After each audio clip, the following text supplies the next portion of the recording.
అర్జున, పరిపూర్ణ జ్ఞాననిష్టలో ఉండడం సామాన్యులకు సాధ్యం కాదు. కనుక నీకు కర్తవ్యమైన కర్మను సంగరహితుడై నీవు ఆచరించు. ఎందుకంటే సంగరహితుడై ఇది విహితమైన కర్తవ్యాన్ని ఆచరించడం పరమాత్మను పొందుతాడు. వివరణ: అర్జున, ఆత్మరతిత్యాది లక్షణాలు కలవాడు మాత్రమే జ్ఞానయోగి పాల్గొనగలడు. అలాంటి వారికి మాత్రమే కర్మల వల్ల ప్రయోజనం లేదని నీకు స్పష్టం చేసి అలాంటి జ్ఞానయోగి లక్షణాలు నీకు లేవు. కనుక నువ్వు అవిచ్ఛిన్నంగా కర్మ చేస్తూ ఉండవలసింది. అయితే నువ్వు 2 జాగ్రత్తలు తీసుకోవాలి. అంటే ఏది మనం ఎలా చేయాలనేది నిర్ణయించబడి ఉంటుంది. వ్యాస భగవానుడు ఉన్నాడు.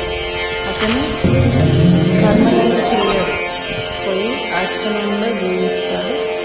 ఆశ్రమంలో రాజుల వల్లనో ఎవరి వల్లనో ఫండ్స్ వస్తూ ఉంటాయి.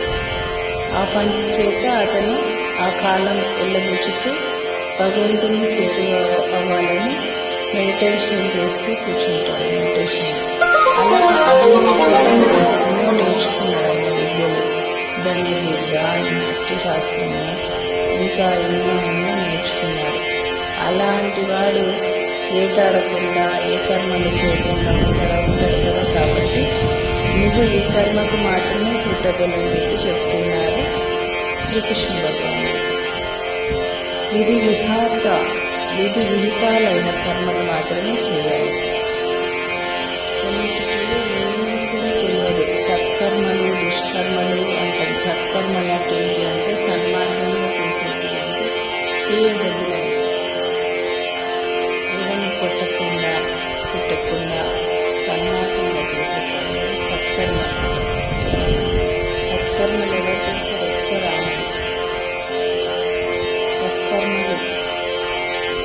మళ్ళీ దుష్కర్మలు ఎక్కువ దుష్కర్మలు ఎవరు చేస్తారంటే దుర్యోధనుడు. అలాంటి వాళ్ళని చూస్తూనే భయపడతారు బయట మనుషులు.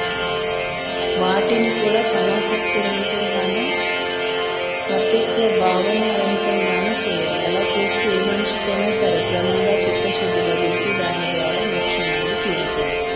దీనిని మనం గమనించవలసిన విషయాలు కర్తవ్యమైన పనులను మాత్రమే చేయాలి. అలా చేసేటప్పుడు చూడండి, వ్యాస మహర్షి అందరికీ గురు, పాండవులకు కౌరవులకు అందరూ ఆయనను గౌరవించాలి. అతను ఎవరిని చూసినా పలకరించకపోయినా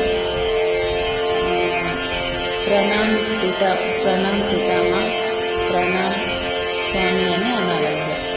అలా ఆయన సత్కర్మకి ప్రతీక.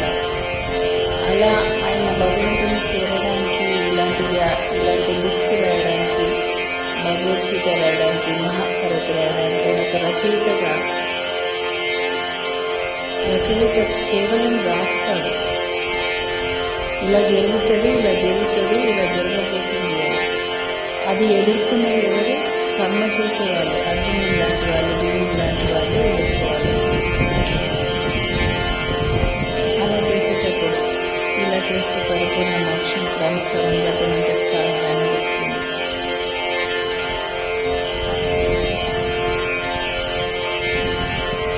కళాకాంక్ష అంటే ఫలితం.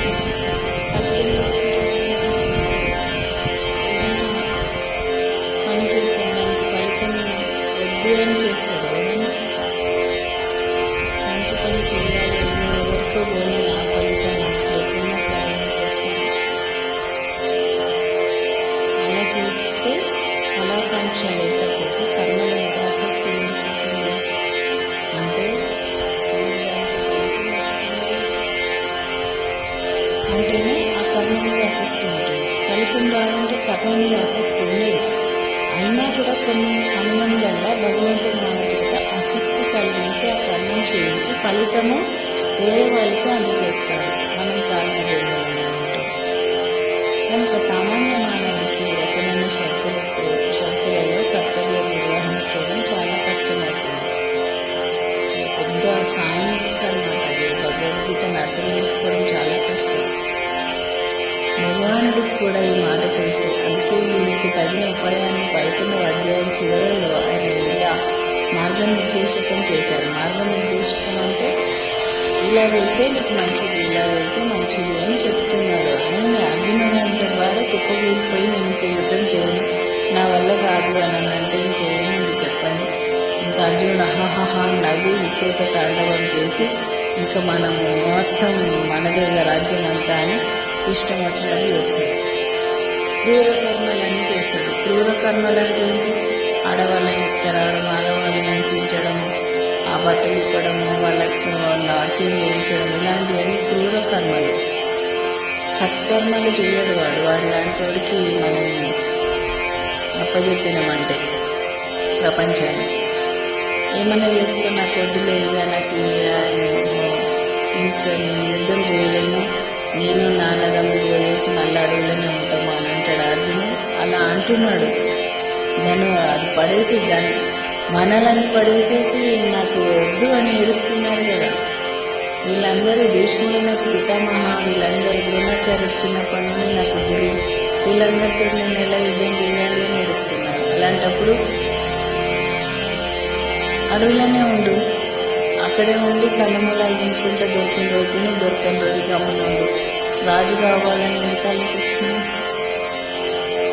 అని ఇవన్నీ చెప్తున్నాడు అనమాట. ఇవన్నీ నేర్చుకున్నది ఎందుకు? నువ్వు 14 సంవత్సరాలు అరణ్యవాసం గడిపింది ఎందుకు? ఒక సంవత్సరం అజ్ఞాతవాసం గడిపినావు. విరాట్ పర్వంలో మళ్ళీ దుర్యోధనుడు, కర్ణుడు వీళ్ళందరితో యుద్ధం చేయాల్సి వచ్చింది. ఇప్పుడు అవన్నీ కడుపులో పెట్టుకొని వాళ్ళు ఊరుకుంటారా? మీరు దొరికితే మిమ్మల్ని ఏం చేయాలని ఆలోచిస్తుంటారు. కాబట్టి